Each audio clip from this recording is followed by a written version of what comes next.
All of us, at some time or another, have agonized over making a decision. Some decisions are major decisions. And also there are a lot of small decisions that we don't make, that they tax our minds, they drain our energy, they create a lot of anxiety and nervousness and mental torment because we don't take care of it.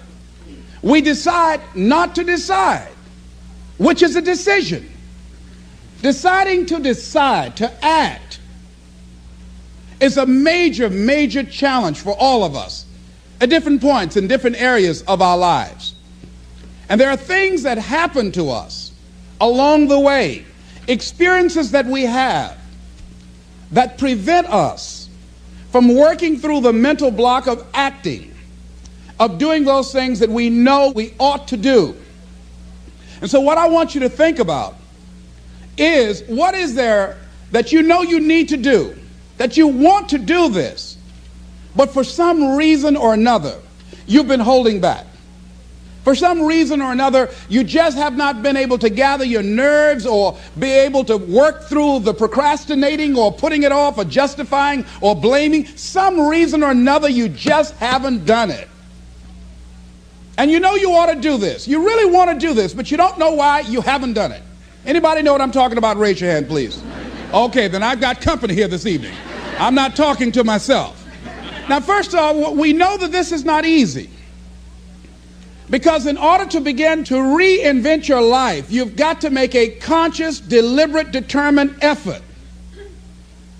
That you really have got to put all of yourself into it. It's very challenging to act, to do those things. There are times when you're looking at it and you say, I know I need to do this, but I don't feel like it. I don't want to do it. I know I need to do it, yet leave me alone. No, I don't want to do it. So what do we do? What are those things that cause us to do like that? I think that among the things that prevent us from acting is the fear of failure.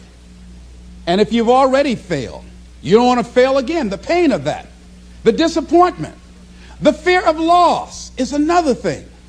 Because many times when we do those things that we know we need to do, we feel that we might lose somebody that we love very much and care about. We don't want to hurt anybody. Many of us don't act because we want other people's approval.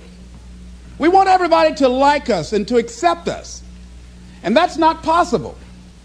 Many of us don't do the things that we want to do and don't act because of lack of self-confidence. We don't believe enough in ourselves.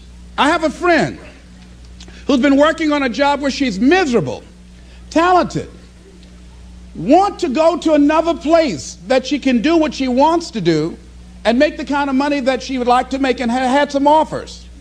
But because of her fear and her lack of self-confidence of things might not work out, she won't take a chance on herself. So there she is, spending 8 hours a day, 5 days a week, and she's miserable. She hates to go to work. They're not paying her what she's worth. She knows it. But yet and still, she won't do that which she knows she must do, and it's wearing her out.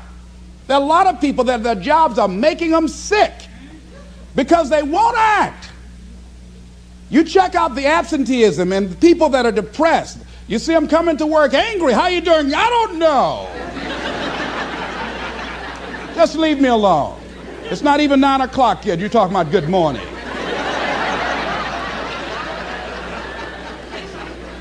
There are days you go to work, you want to just keep driving past the job. You don't want to stop because it's not in sync with who you are. But you haven't acted. Have another friend. This guy's brilliant. He's a business consultant. He helped a lot of people get their business started. And people come to him because they know he's knowledgeable. But this guy won't start his own business. Now, he's very smart. He can do it. Everybody believes in him except him. And he's so smart, he's talked himself out of it. Well, the numbers aren't right.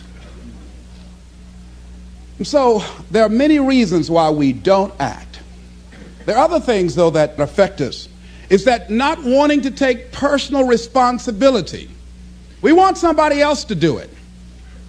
And many times we pick up our inability to do certain things from people that we love, people that we admire. We identify with them, and we live in the context of their ideas, their opinions, and their life patterns. We buy into it unconsciously. My mother is a pack rat. She keeps everything. She doesn't throw anything away. And I have unconsciously picked that up. Now, my mother never said, let me show you how to keep everything, Les, and just clutter things. I unconsciously picked that up, many times unconsciously. We try to honor the people we love by being like them. By the same token, I realized something about myself when I had some major decisions to make, and I found myself acting like my mother. See, my mother's the kind of person that when she has a problem with one of the other foster children that she adopted, she won't confront them. She will call me. Les, why don't you tell Linda to move? She's lazy. She won't go to work. She runs the street all day, and then she comes home and wants to sleep all day, and I think she's doing drugs. I said, but Mama, why don't you tell Linda that? I bought the house for you. I told you when she wanted to come home, don't let a grown person come there and take care of them. You let her in. Well, after all, she's my child. Mama, then you handle that. When I tell her to leave, she say, Mama say I can stay. Mama, can I stay? And you tell her yes, and then you call me and say, she's still here.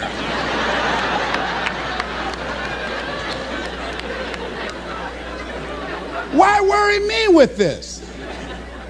So Mama hasn't developed the courage to act on that. Some people won't act until there's a crisis situation. When Linda started stealing from Mama and took her Social Security check to get some drugs, Mama got some courage to say, get out of here and don't ever come back. But she wouldn't do it until then. And see, we don't have to wait until a crisis situation. I have a friend that has been having a challenge with losing weight. Both of us have been dealing with that challenge. And for the past 40 years, he's always seemed like weighed over 235 pounds. And so he said, man, I just can't lose weight. I'm big-boned. I said, Bud, I've never seen any fat skeletons.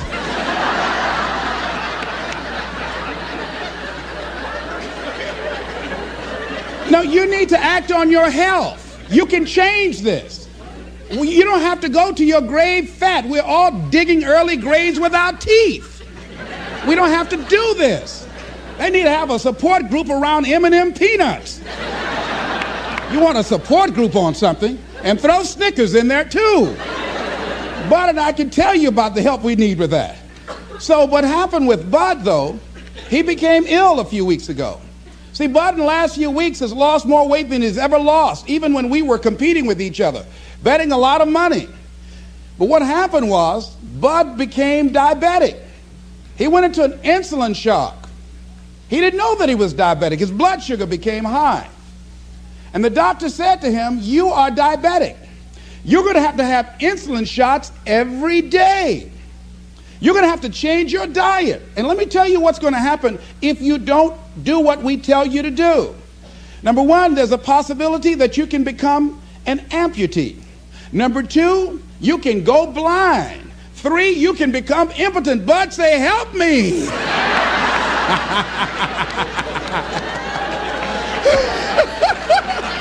Like those guys with Paul, when Paul broke out of jail, those guys say, tell me what I must do to be saved.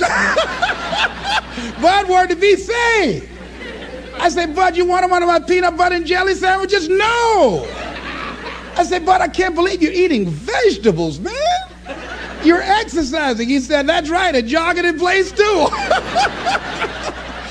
Now, he had the ability to do it before, but there's some people, it takes that kind of crisis to bring them into reality in order for them to act in their own best interest. Some people have to hit rock bottom in order to rise. I don't know why. You want to begin to look out on your life and what you want for you.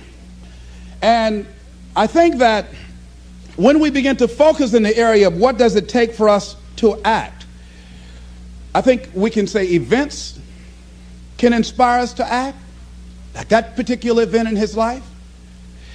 Circumstances. A friend of mine, he wanted to do something and he just did not have the motivation and the drive and the confidence within himself. But his circumstances changed overnight through an acquisition of the company that he worked for. He lost his job. Through the inspiration of desperation, he had to act. See, life also are things that can inspire us to act.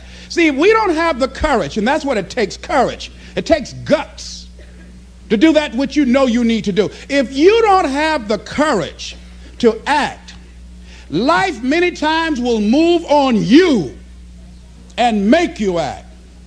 Life will whoop your butt so bad. You will be so miserable, you will catch so much hell, you say, yes, I will do it. What do you want me to do? Take me. Friend of mine said, I can't stop smoking. I can't stop smoking. Doctor said, Sam Axelrod, you have emphysema. Sam never picked up another cigarette and said, look at those stupid people smoking. Sam, you did it for 35 years. How can you talk about people? Well, I was different. I'm trying to help them. They don't have to do the same thing I did. But be compassionate, Sam. Isn't it interesting how quickly we forget? So I'm saying that look at something in your life. It might be just writing a letter to somebody to say thank you. It might be just to apologize to somebody. I had a confrontation in the Penobscot building with the security guard there. He responded to me what I perceived as a negative way, and he and I engaged in an argument. I did not like the way I handled that. I avoided going through the front door for a long time because I didn't want to face him. Finally, I decided to act, and I went up to him and said, I want to apologize to you for the way in which I handled this argument we had the other day. I was wrong. I hope you accept my apology. He said, I do. And I said, thank you very much. I felt relieved. Now, when you decide to act, it's not always going to be like that. A friend of mine did some work for me. It was below par, to say the least. I knew that this guy was capable of doing better work. I knew that he also had a fragile ego. So I was trying to think of what is the most sensitive way in which I can share this information with him. Because I wanted him to do my work over. I was going to pay him for what he did. But I needed my work done right. But I was afraid that I would hurt his feelings. So I was very, very meticulous in how I approached him. And I said, let me share this with you. You know I care about you. And that you're a very talented and gifted person. And you and I both know that what you have given me is not a true reflection of your talents and abilities. And I'm saying, let's go back in the studio and do this again. And he said to me, I'm going to forget you ever said that.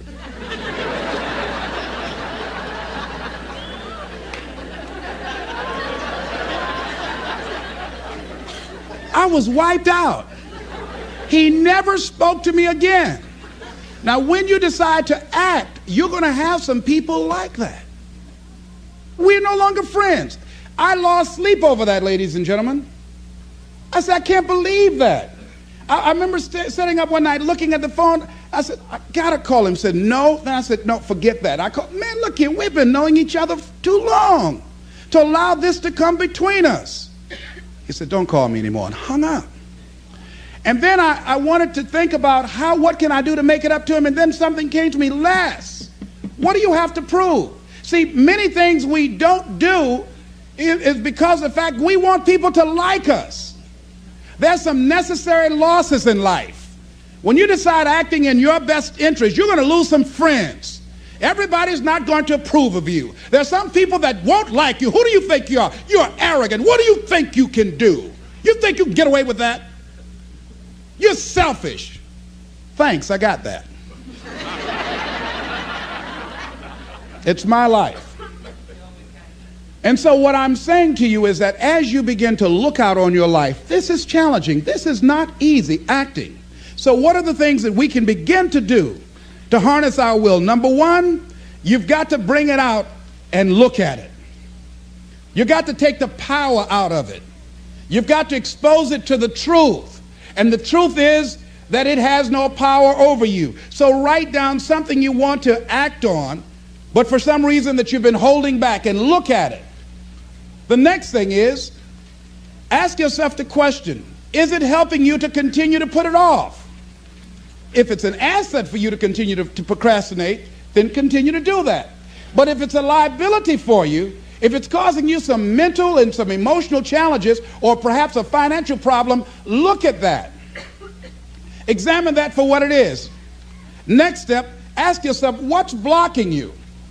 What's preventing you from acting? Why don't you have the courage to handle that? Why won't you face that? What are you running away from? What kind of avoidance behavior are you engaged in? Next is, what is the worst thing that can happen when you take action? So I looked at that. And I said, what's the worst thing can happen when I tell him this? He can say, I don't like you. And he did. Now what happened? I experienced that. I looked at that. I saw that. And guess what, ladies and gentlemen? I didn't die. My feelings were hurt a little bit. I lost some sleep about it. And sometimes I think about it when I drive past his house. But I'm still here. It's uncomfortable. But it's okay. It doesn't bother me anymore. I've gotten used to it now. So what is the worst thing that can happen? I want you to visualize that, experience that, feel the nervousness and the discomfort. And the more you run it in your mind, the less power that it will have. Next is, how will you feel after taking this action? I felt a sense of personal achievement when I faced somebody that has been my mentor for years. And for years, there was something I wanted to tell him. And I didn't have the courage to tell him, because it was always, I was the student, he was the teacher. It was always, I looked up to him and admired him and held him in high esteem. And I was always grateful and thankful for the impact that he had on my life. And I loved him so much. I didn't have the courage to say to him, please stop drinking so much. You're an alcoholic. You need help. I didn't have the courage because I was afraid that he might not like me. I was afraid that he might be hurt and crushed, that we would no longer be friends. I didn't want to jeopardize what we had. I loved him a great deal, and I didn't know how this would affect our relationship. And I didn't even want him to know that I knew that he was an alcoholic. And so I was a coward. I was spineless.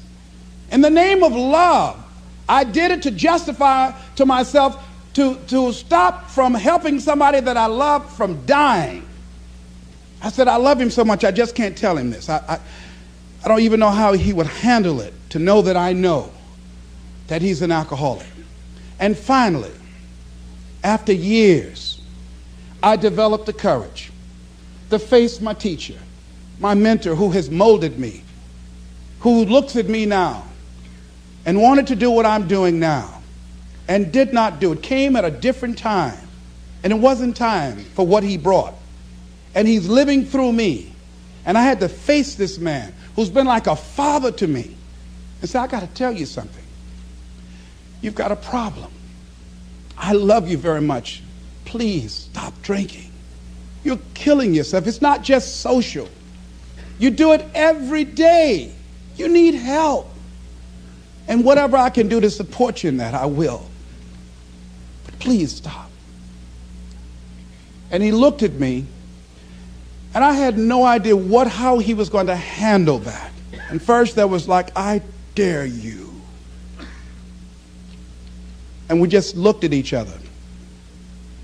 And then I reached out to embrace him. And we've never, ever embraced men, macho, never hugged before.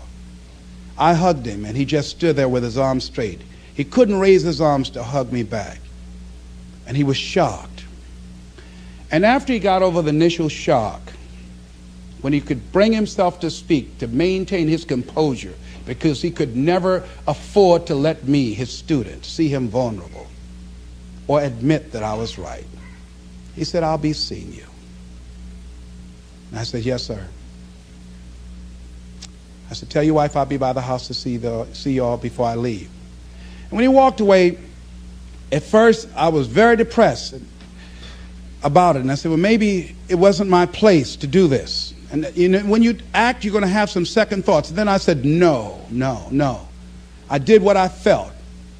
I did it because I feel very strongly about this. And fortunately, he called me back a few weeks later and left word with the answering service. Leslie Brown, I just want to say thank you. And hung up. That was a good feeling. When we look out on our lives, you ask the question, what are you going to do? Look at, as you think about this that you know you need to handle, what are you going to do? And then write down 3 strong reasons on why you know you must take action. And be explicit and descriptive in your reasons, because your reasons have power. Your reasons will drive you. When you have doubt, when your faith becomes weak, your reasons will fortify your faith. When you have an inner conversation, say, no, don't do that. Your reasons will become your rod and your staff to comfort you, to take you through those challenging moments. So write down your reasons.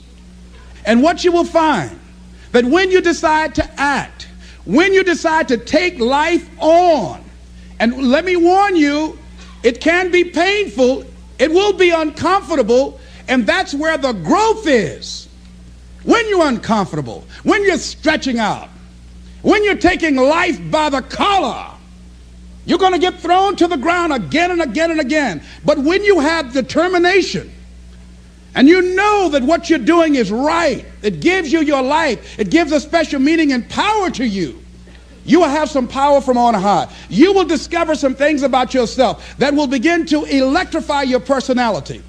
You'll begin to discover some things about you that you don't know you've got when you put yourself in that type of challenging situation. Repeat after me, please. I can go into action on anything in my life. Nothing is stopping me but me. No challenge in my life has any power over me. Here's something that Howard Thurman wrote on the decision to act.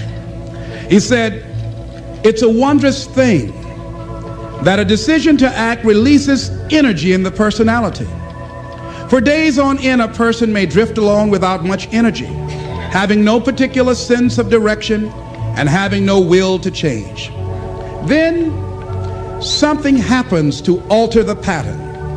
It may be something very simple and inconsequential in itself, but it stabs awake, it alarms, it disturbs. In a flash, one gets a vivid picture of oneself, and it passes. The result is decision, sharp, definitive decision. In the wake of the decision, yes, even as a part of the decision itself, energy is released. The act of decision sweeps all before it, and the life of the individual may be changed forever. When you decide to make decisions, to act, you begin to access power within you that will increase your self-esteem, that will increase and enhance your personal power, that puts you in charge of life.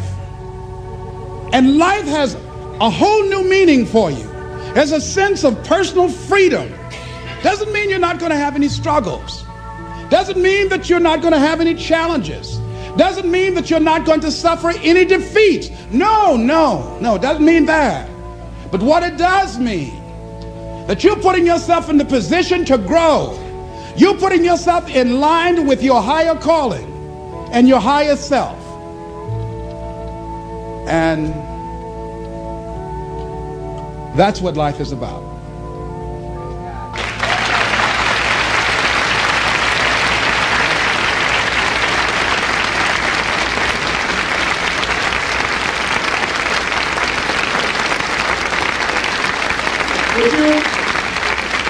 Would you join me in this affirmation, please? Everybody stand, please. I'm standing up to life and the challenges in my life. I'm going to use all of me. All of my courage, my faith, determination, and any help and support that I can give anyone to realize their greatness. Together we can. Shake somebody's hand on your right and left and say, you got what it takes.